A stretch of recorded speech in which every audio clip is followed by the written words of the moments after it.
Anche se i prezzi del gas e della luce sono i più bassi rispetto alle politiche del governo, adesso il Presidente del Consiglio Giorgia Meloni ha intenzione di stabilizzare il prezzo attraverso un decreto che sostenga imprese e famiglie dopo il 31 marzo prossimo, data nella quale andrà a scadere la norma in vigore e gli sconti previsti dalla legge di bilancio.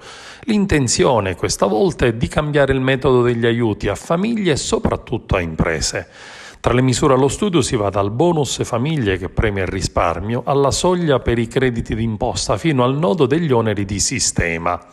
Il provvedimento è quasi pronto per essere portato in Consiglio dei Ministri entro la prossima settimana. Si valuta in particolare il rinnovo del bonus sociale per le famiglie con le soglie ISEE che stabiliscono il reddito complessivo, mentre per le imprese si studia un credito d'imposta che possa essere regolato sul prezzo del gas. L'idea è di fissare una soglia oltre la quale lo sconto aumenta mentre al di sotto non è previsto.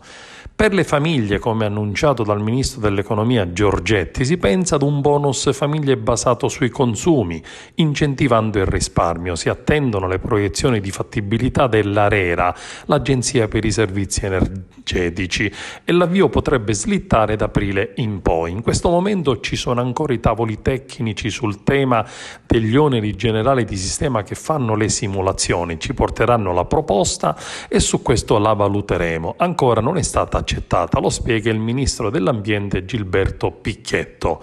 Sul piede di guerra invece le associazioni dei consumatori pronti alla lotta ed alla difesa delle famiglie.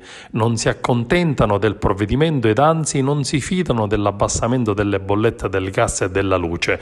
Hanno paura di una possibile impennata con un balzo eccessivo di luce e gas.